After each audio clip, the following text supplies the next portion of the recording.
are 3 sets. No, To do 50 not cents. yet. We haven't got So, if you don't have a notebook, you go back here. Okay. So this is lessons 4 and 5, and those are your references. No, it wasn't. Okay, and you have a notebook. Don't touch anything else. All right, lesson, do you have a notebook? You don't, I just have to. Yeah, you're supposed to have all 3. All right. We do references seriously here. Okay, so what do you need? Just this? Yes. Sorry. There, it's all right. Thanks. You should have listened to Sarah. Before Sarah's eyes kind of glaze over as I tried to explain. I was handed lesson 3 on Wednesday, so I'm probably going to 4 and 5. Yeah, you did. Yeah, I'm fine, I'm fine. That's it.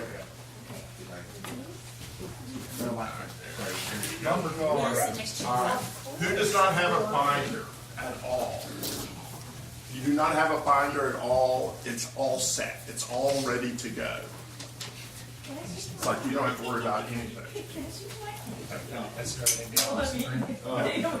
That is your reference section. You have lessons 3 and 4. I mean 4 and 5. No. Okay, sorry. Thank you, sir. Okay. All right.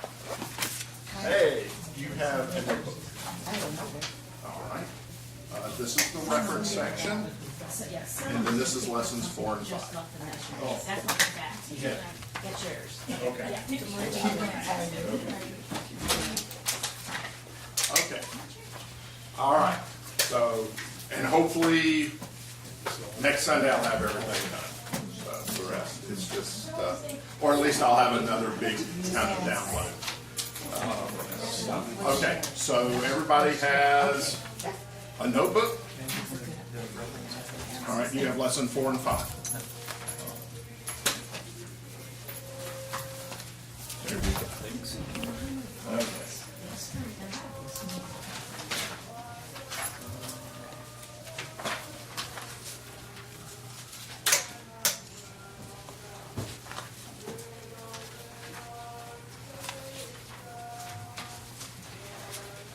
Got it?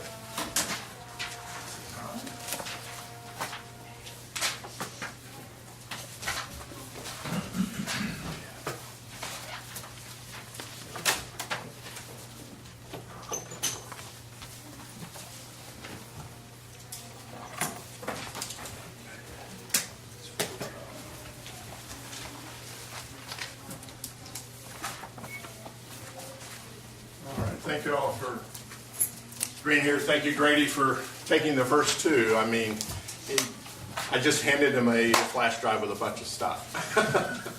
So not an easy undertaking there per se.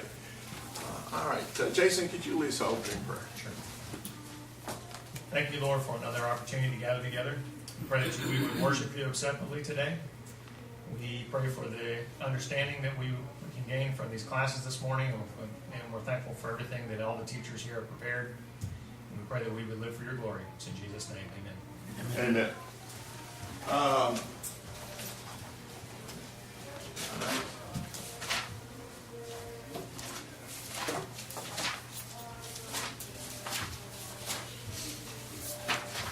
Okay, Austin, there's the reference section and lessons 4 and 5. Okay, so y'all know I like notebooks, and and I like information. So of course on the front you have listed most of the prophets. How many of you were surprised to see David as a prophet? You know, we don't list him as a prophet, do we? And I was kind of doing my list, and so we have the first are the oral prophets, pretty much. And then we have the major prophets, minor prophets there. And I didn't have David on the list originally. I was going through and said, hold on a second. It's Psalms, one of the most quoted books in the New Testament, is prophecies there. So then on the back is my handy-dandy timetable. And my printer decided to play a little bit with the colors. But you have the United Kingdom, you have the divided kingdom, you have Judah alone. Okay? So, and then over here, you have really the adversaries. You have Syria, Assyria, Babylon, and then Persia kind of gets thrown in there too because we deal with them coming back from captivity. But in that is kind of a lot of the history. Kind of in the tab section and the references is the list of prophets and kings done several different ways. I saw this in somebody's Bible or whatever version, and I loved it. So you have the divided kingdoms, and then you also have all the different dynasties for Israel, because Israel had a whole bunch of dynasties. So how many dynasties for Judah? 20. Huh? 20 kings. Well, 20 kings. Oh, dynasty. One. Yeah. Okay. And why only one dynasty? For House of David. Okay. And then here you have the prophets. So hopefully this kind of visually, you kind of say, okay, which prophet's talking to Israel? Which prophet's talking to Judah? Which prophet?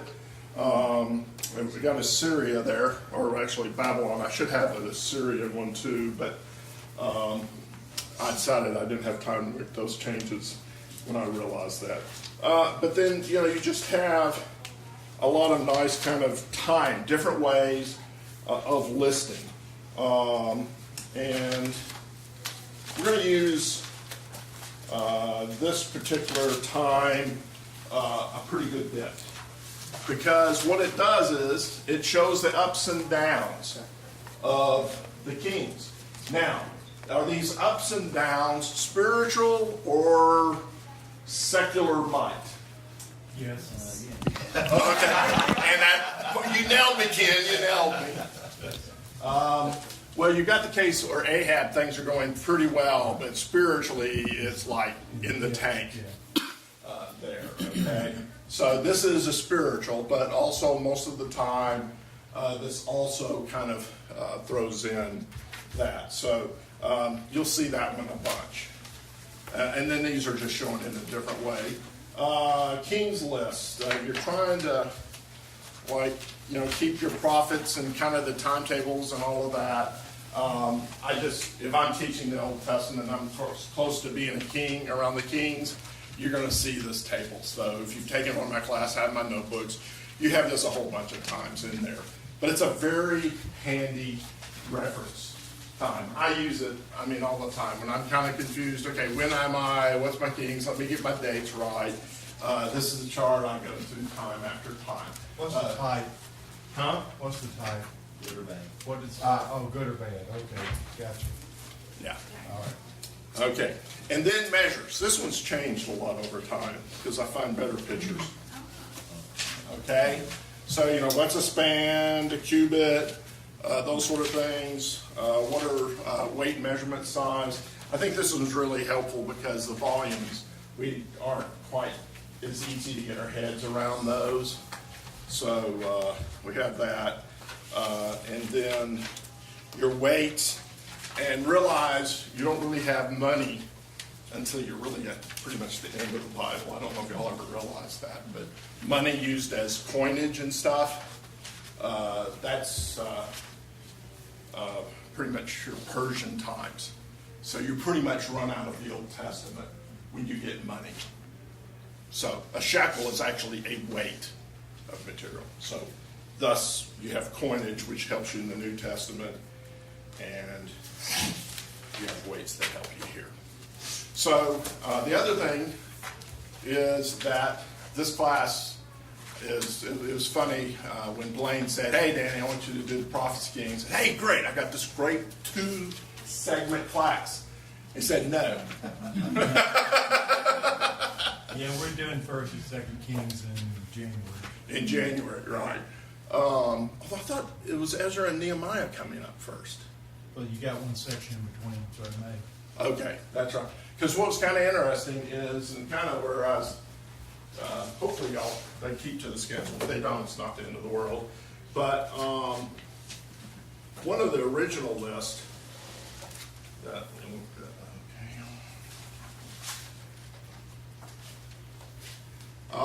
had Ezra and Nehemiah kind of first, or early in the study, kind of the kings and stuff. So No, I couldn't tell you anything on that. okay. I just know I'm teaching First and Second Kings. Okay, yeah, you focus, yeah. I know, yeah. Okay, come on, wait.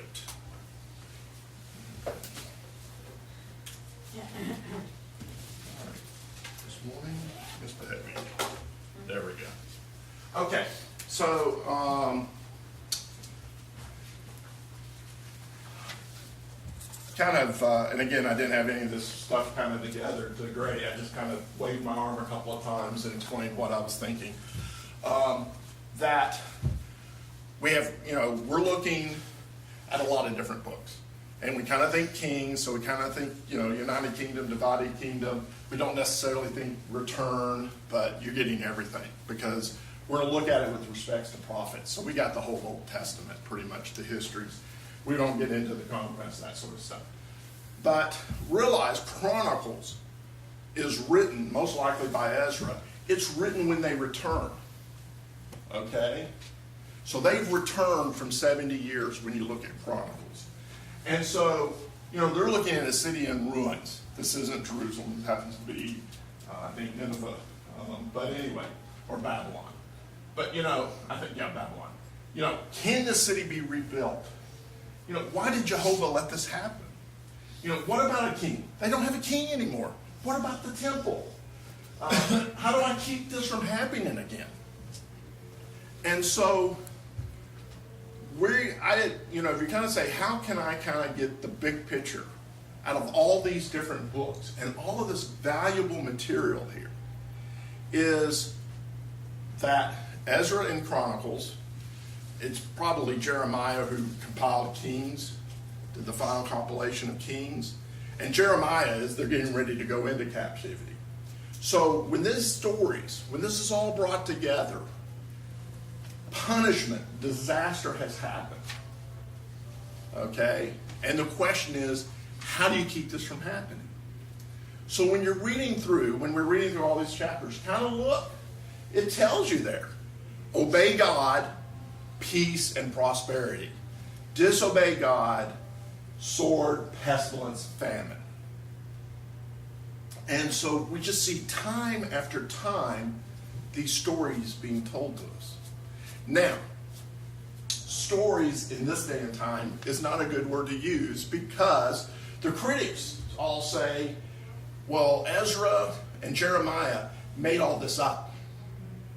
They just kind of wrote a book of fiction. And this isn't a book of fiction. It is not. And one of the things to help drive that in means you're going to get pictures of places. We're going to look at some archaeology. These are real things, real occurrences. And they've got a little bit of hindsight. More importantly, they got God kind of delivering, being a spokesman for God and the message. But realize, again, especially with the Chronicles, we're looking back 2020 vision, or 20 whatever, because again, you have God on your side. And so there are lessons to be said. And so because there are lessons here, we kind of say stories, right? When we do Bible stories, we learn lessons. And Kings and the Prophets are just lots of lessons. And so we're going to hit some. We're going to focus on the prophets because normally when you're studying Kings, how much time do you really spend thinking about the prophets? I mean, you're just trying to get through the Kings. When you're looking at a prophet, what are you doing? You're focused on the prophet. You don't look a whole lot of the time. Your intro class, you get a little bit of history, what's going on. So what we're going to do is we're going to look in a very, very fast period of time, is we're going to look at this relationship of the prophets. We're going through history, and then when we hit that point, we're going to talk about the prophets and what they're telling the people. So what we have, in about 2 segments, we've really hit this, is you have the peoples, you have the prophets, you have the kings. And you have that interaction between them. And we're going to get just a flavor. Okay, so the other thing to remember is we think of these as books of history, right? That's the way we think about them. In the Hebrew Bible, the books that you're going to be looking at later on, they're the former prophets. The latter prophets, the former prophets. So I'm on very good solid ground to call this class Kings and Prophets, right? I could even just call this the latter and former prophets and be good.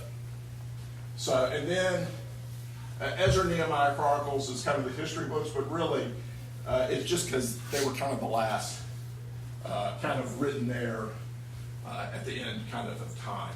But I mean, Daniel definitely is a major prophet and stuff, but that's how the Hebrew canon has it set up. We're going to be sampling, getting a minor taste of some of the least read books in the Bible. Jonah, Joel. Actually, it's kind of amazing, Jonah. Okay. Jonah, Joel, Zephaniah, Haggai, Nahum, and poor Obadiah are the least read books of that. So of the 10, 6 are minor prophets. And so we're going to kind of touch on that. 27% of the Bible deals with prophecies. So again, very important. Again, I'm just building my case, kind of overkilling. Remember, prophets. They're spokesmen for God. They're speaking for the mouth of God. And when we get in Jeremiah, so many of these, they're really in that role. Okay? But they're that spokesman. They're preachers of the covenant. Deuteronomy 28. Just put that on, mark that in your Bible. Deuteronomy 28, we'll be back there a good bit. Because Deuteronomy 28 tells everything that's going to happen that we're studying. We could just, I could have also just did the class, done Deuteronomy 28, and then looked at all of the things coming fulfilled and as we go through the Kings and the Prophets. And they're interpreters of history. That Joel, one of my favorite minor prophets, takes the event of a bunch of locusts, the devastation of locusts, and it says, hey, God's punishing you because you're not obeying God. Now, locusts has come and gone. But in the case here, there was a spokesman, an interpreter, who's able to say, hey, this event is occurring here. All right, and then again, a test. If you want the test for a prophet, it's in 18, Deuteronomy 18. Basically, if he says it and it doesn't come true, he's not a prophet. As we get in and we actually look at the prophets, I have my little kind of prophet with the different mountains. And there are like prophecies that come in a lifetime, that are come almost immediately within the life of the prophet and after the prophet. Now, for the people living around the prophet, which of those three are the most powerful? Curve in, because you know, hey, I see the test, bam, this is a prophet of God. This is a spokesman of God. Now, we live in a day of critics. They all say their only defense against a prophecy is it was written after the fact. So any prophecy occurring during the lifetime of a prophet, a critic just waves away, which is a shame because there's some pretty good stuff. But what they cannot do away is those others, the ones that occur hundreds of years. And for those who went through the few survivors of the case for Christ, it is one of the most powerful arguments. Because how do you explain away something that was prophesied 500, 700, 1,000 years before the event? A little challenging. Okay? So one of the best case for Christ kind of arguments are those ladders. And we will end the class. We'll spend one class looking at the Messianic prophecies, and then Grady, you get a good 13 classes later. So, again, think of part of the class in Chronicles is the way we do look at it. But, we're come back into the land, all of these ruins, and we're asking ourselves, how did we get here? How do I keep this happening again? So as we study all this stuff, keep that in your mind. That's the question as we're going back through this. Just briefly, Samuel, right? You have Samuel, Eli, and his sons. Samuel goes up, Eli goes down. Samuel becomes an old man, his sons are downward. you have David and Saul. So, Samuel, the books of Samuel, you're dealing with Samuel, Saul, and David. 2 Samuel, you're dealing with David. You have all of his triumphs. You have the transgression. And then it just kind of nothing but troubles from the rest of his reign. The flow of 1st and 2nd Kings, down. That one's real easy, right? Just remember, we're going down. But there's little bumps as we go down. Okay, and then here, Jeremiah is kind of from a prophetic perspective. Ezra very much a priestly. A thing, I did this when I first kind of taught the class. I haven't done it because it since, but actually in both of these it's kind of interesting because they always describe a king, right? How did he rule? How did he, how much was his armies? Did he sacrifice the Lord? All these sort of things.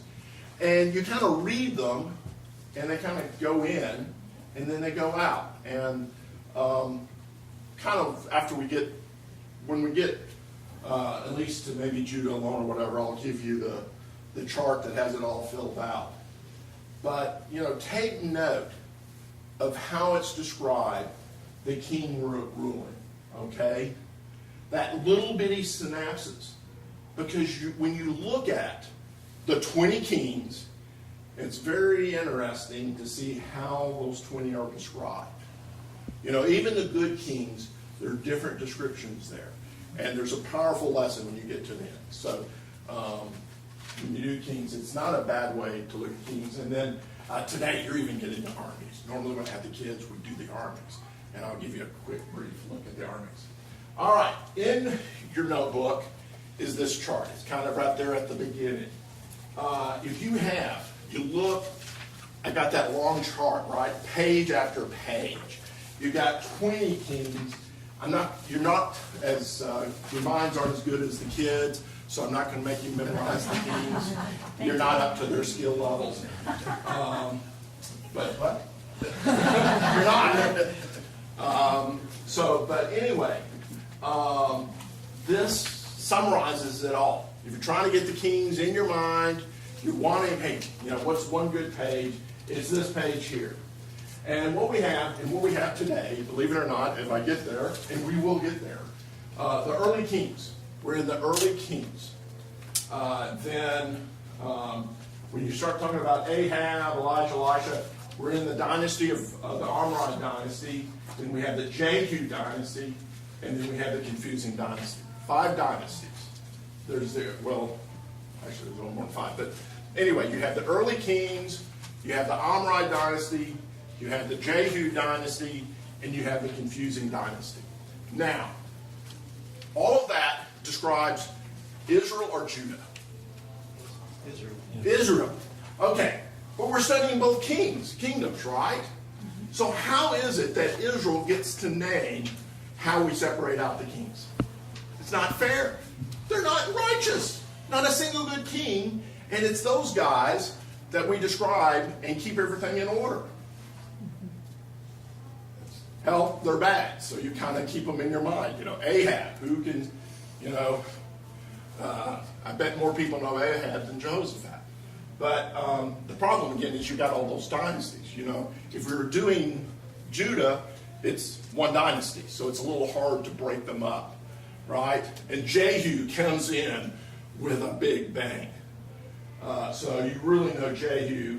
And then most people don't know Omri. They don't remember Omri because it's Ahab that they talk about. But it was Omri that started the dynasty. So it's actually the Omri dynasty. So if you're getting confused, which you probably will, given how fast we're going, this is a good place to go. And I will refer back to this a good bit. Okay, we've already talked about the chart.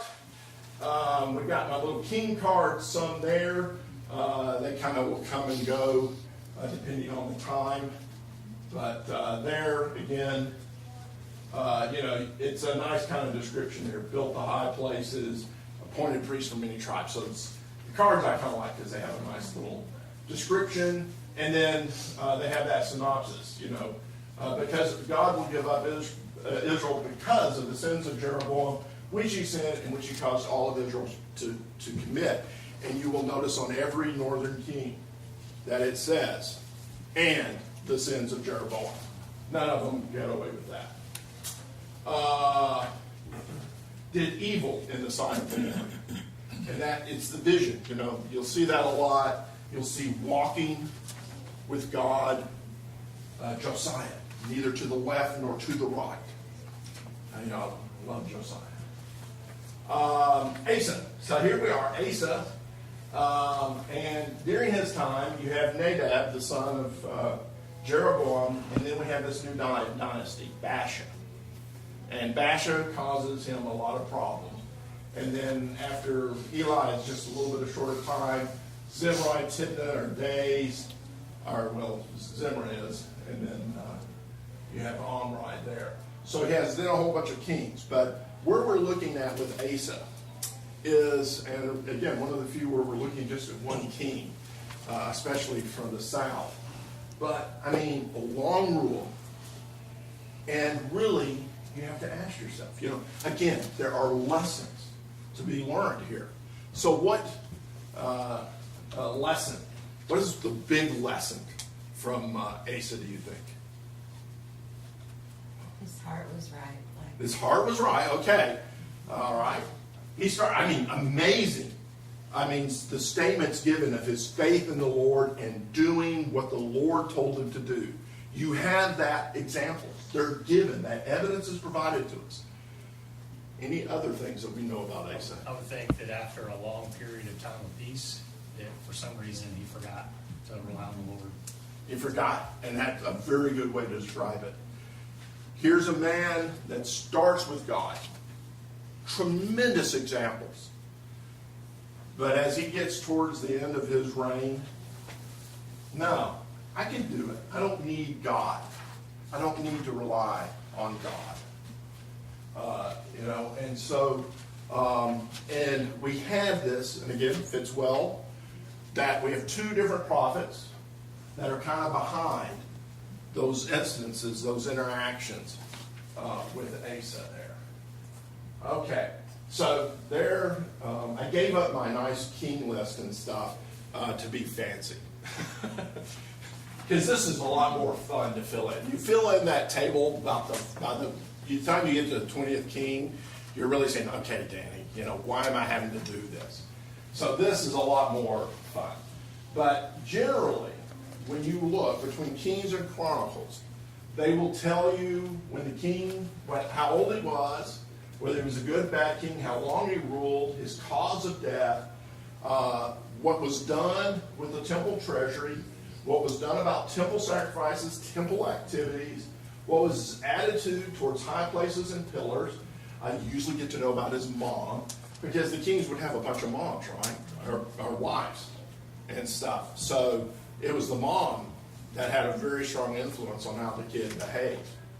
So whether the king was with the Lord or what would depend a lot on the mom. So the mom was normally given what kind of wars were going on, what was God's judgment, what was wars, and this is one that also kind of comes out that you never really think about, is the description of where they were buried. And when you get to the end of this list, you're going to go, wow. And like I say, rather than make you go through the hard work of generating the list so that by the end you're kind of going, okay, too long list. I'll cheat, because again, you're not as good as the middle schoolers. We'll do that. So, he was a good king, and because the judgment, when Asa did what was right in the eyes of the Lord, as David his father had done. So that was a pretty good one, right? Now, it isn't as good as saying as the Lord wanted him to do, compared to as David had done. But David is a pretty good one to be compared against. So that's his comparison there. Let's see. We don't know at what age he became king. He ruled for 41 years. He died of a sickness, diseased feet. We don't know the age of when he died, because we don't know the age. We know he's at least 41 years old. We know he's at least 40. Yeah. Okay. I think the youngest is 8, right? He's at least 49. Yeah. Okay. And I just don't see how we'll have time, but I might go through and help give you understanding on dating on this stuff, because it is an important thing to understand. It is a proof of the Bible rather than what critics say it's not, because it gets confusing because you go to different places, they'll say they rule at different times and stuff. Yes? Did you have one of those for Jeroboam? I did, but I don't think I included it. Oh, Jeroboam? No, I wouldn't. Because that's a northern king, and we generally don't. We have some of this information. If you want, I was debating on doing some for the northern kings, especially Ahab and Jeroboam. Would you like me to do one? Well, I just was wondering. I know. I did this. I did these for the northern kings. I mean the southern kings, mainly because I've got Chronicles and Kings, so I can get a lot of information generally. So none of them did good. So we can't learn anything from them other than not follow their example. Right. Although Jeroboam is I mean, again, we didn't touch on, his son, God saw goodness in his son. So before all this stuff happened to Jeroboam, God was going to have the boy die because there was goodness in it. And that's always I've found an interesting statement. There's some interesting thoughts behind that. But no, I didn't do the northern king. Okay. If you encourage me, I'll try. That's okay. That's okay. All right. There's enough here, right? Yeah. Okay. All right. All of his days, he had war with, Asa warred with Baasha. His mother was Maacah, the daughter of Ashkelon. And I think some of the translations even have Absalom there, granddaughter stuff. So, but anyway, Micah. And then the Ethiopians, 1,000,000 men, 300 chariots. So anyway, this big battle there. And then he was buried in the tomb that he had cut for himself in the city of David. He repaired the altar of the Lord, sacred gifts of his father, and his own sacred gifts, silver and gold. He added those to the treasury. Sacrificed to the Lord on that day from the spoil that they brought, 700 oxen, 7,000 sheep. Another interesting exercise, again, is to look at that as the level of the sacrifices, because Hezekiah is up there. And so, again, it's they sort of kind of they rank or kind of keep track of how much the king sacrificed when they did big sacrifices. And then, one of 3 times, made a covenant with the Lord. 3 times. But then also, we flip around, and what we see is that Baasha's causing him problems. So, as an earthly king, what's one of the best? He used the best strategy as an earthly king. Ally. He got an ally. He got Syria. And what happened after that? Who did they never get rid of? Who do we spend the entire class of Ahab and Elijah and Elisha talking about? Syria. And the prophet says, listen, Asa, you'd come to me, we would have taught those Syrians a lesson. But he used not the wisdom of God, but the wisdom of men. And we have Syria causing grief from then on and dealing with the affairs. And thus we have on our little sheet, right? We go from dealing with the northern kingdoms to dealing with Syria, Assyria, Babylon. All right, put away the detestable gods, removed his mother from being queen because she had an abominable Asherah, but the high places were not taken away. Very few kings. Whenever you see a king says he put away the high places, mark that as a king. But what tends to happen is by the end of the rule, the high places are back. Okay, so armies, keeping count of armies. So Solomon had almost 600,000. Rehoboam, we dropped to less than 200,000. Abijah, 400,000. And then with Asa, we're up to 600,000. So as far as military strength, Asa's doing pretty good, isn't he? All right, and then we get to Jehoshaphat.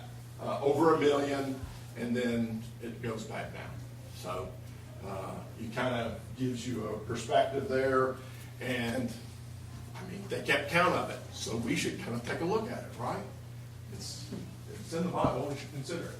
Okay, so Asa. So his first 10 years, 2 Chronicles, rest for 10 years, good and right in the sight of the Lord, took away the foreign altars, high places, broke down the pillars, cut down the Asherim, commanded Judah to seek God, the gods of the fathers, and to keep the law and commandments. He also took out all the cities of Judah, the high places, the incense altars, and the kingdom had rest. He built fortified cities. He had no war in those years, for the Lord gave him peace. So there's that example we're talking about. Follow the Lord, there's peace in the land. Now, okay, so kind of that description. And so then everything's going along very well, and we have these pushy Ethiopians. Just to give you a feel, these are incense altars. Tend to be made out of clay, this one, and so you'll find those a lot of times broken. This happens to be in Absalom's mom's hometown, and so at every corner you had these stones, and they can be a memorial, but they also can serve as an idol. So you would come into the city here, and there's an idol. You go through the gate, and they have the corners, the first 4 corners, as you come into town. Every corner has one. So every corner is this little kind of high place. And when the Assyrians came in and destroyed this, they broke the top. They're breaking the gods, in this case the little g's, of that. So that's where that crack came from. And then Martin's there explaining how it all happened, really. Because he saw it. He was there. So, Zerah the Ethiopian came out, an army of 1 million men, 300 chariots, and they came as far as Marshah. And Asa went out to meet him, and they drew up their lines of battle, and Asa cried to the Lord his God, O Lord, there is none like you to help. Between the mighty and the weak, help us, O Lord our God, for we rely on you. And in your name we have come against this multitude. O Lord, you are our God. Let no man prevail against you. So the Lord defeated the Ethiopians before Asa, before Judah, and the Ethiopians fled. So, we read these verses again and again. That when they depend on the Lord, the victory. And it's there. I mean, again, can you imagine? I mean, we said, he had about 600,000 men at one point. I don't think it's at this point, if I remember my timelines right. But 1 million, even 600 against 1 million, but 1 million, it would just be, full. And so there is kind of what Ethiopian armies look like. Remember, Ethiopia-Cush is kind of part of Egypt. So really it's kind of Egypt coming up, but it's the Ethiopians coming up there. And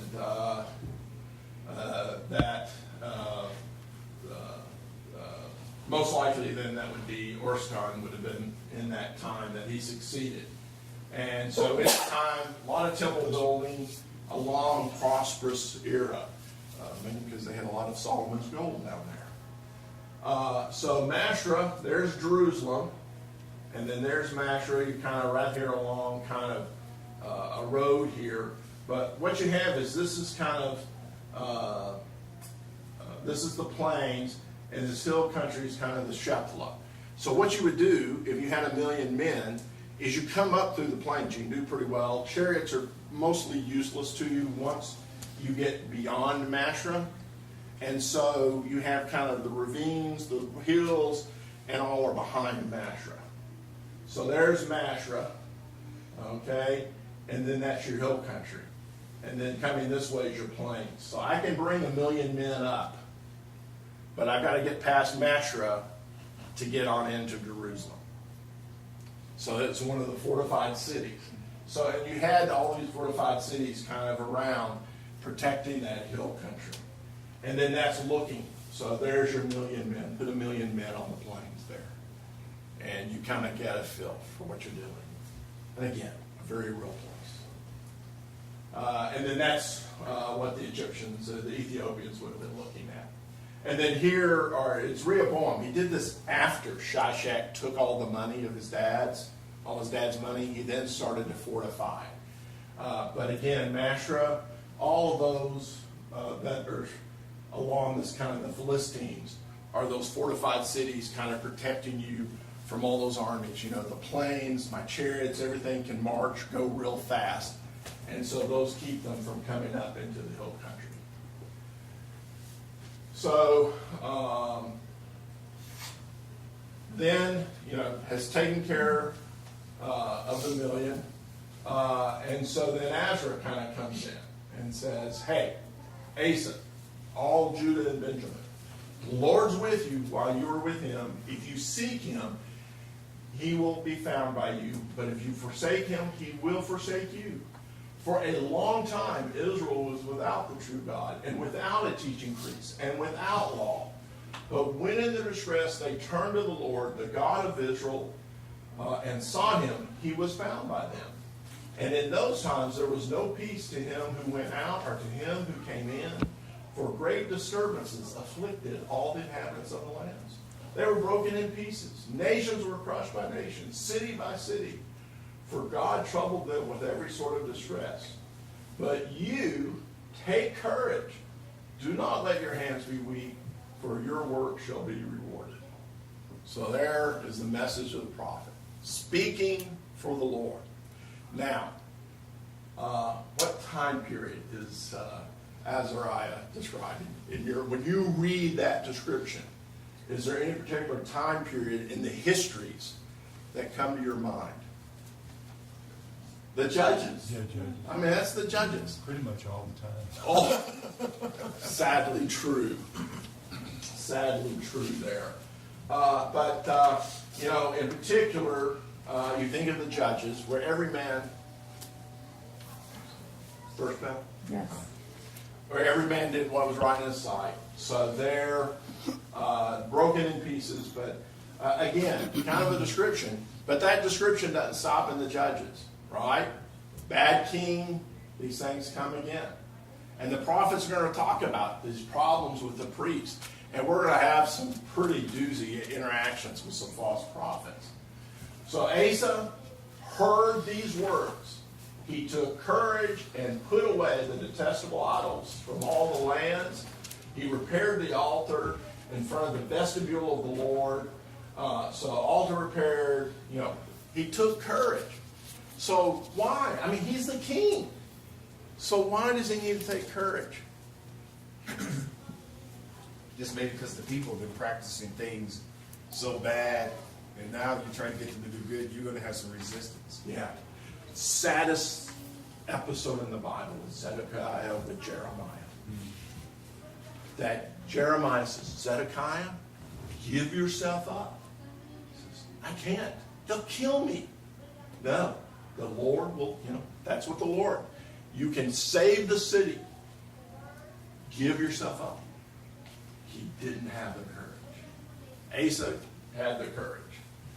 So anyway, the Asherah, if you ever kind of wondered what an Asherah was, it's a tree. They would kind of worship around that, do sort of lust things and whatever. But anyway, the Asherah. So Asherah Bel was the ones, and that's because all the cool kingdoms, that's who they worshiped. That was the cool kingdoms. And that's kind of, it was the worldview, right? Those are the kings.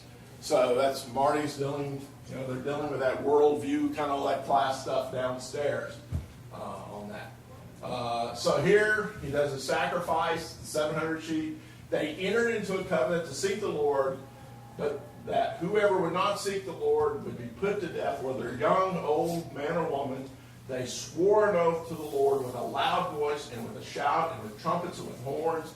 And all Judah rejoiced over the oath, and they were sworn with all their heart and had sought him with their whole heart. And he was found by them, and the Lord gave them rest all around. Of these 3 covenants, there's 3 times that we have recorded these covenants. I think this is one where the people are the most responsive. That description given. We have Joash. People were pretty good, but you're dealing with Athaliah, the evil queen, and then Josiah. It's so sad. This was one of the great kings as far as wanting to follow the Lord, but the damage was done. The people's hearts were hardened. But so Asa had one of those biggest. So he kicks out his mom, and then in the 36th year is when he turns to help. And then Ahaz, you want to remember this, this is the king who would go anywhere, would worship anything but the Lord. Anywhere, anything but to worship the Lord, King Ahaz. It's just ridiculous the extent that he went to avoid worshiping or accepting the Lord. And so he goes to Assyria. So our time periods, we're not going to use this with the kids, we use this a lot, but it is a kind of a very handy thing. You kind of got that there, that as we move through those times, those are the different adversaries that we're dealing with and stuff. So Baasha, big powerful king, kind of takes control. He comes down to Ramah, which is spitting distance, we would say, in the south of Jerusalem. So it's like someone setting up, Baasha going to Marietta and setting up this fort, saying who comes in and who doesn't come into Atlanta. Okay? Huge. Lord gives them victory there, though. And he builds, Mesa and Gibeon, they take the stone. So these are the ruins of Mesa. And then it was at 15. Now again, it was at one city, and they carted it off to build walls in 2 cities. Okay? 15 feet wide, the fortification. So that's how huge it was. And then Hannah the seer comes, says, why did you go to the Syrians? Why did you not rely on the Lord? And his reply, to prison. 2 different prophets, but rely on the Lord. One he listened to, one he did. So that's King Asa. Okay.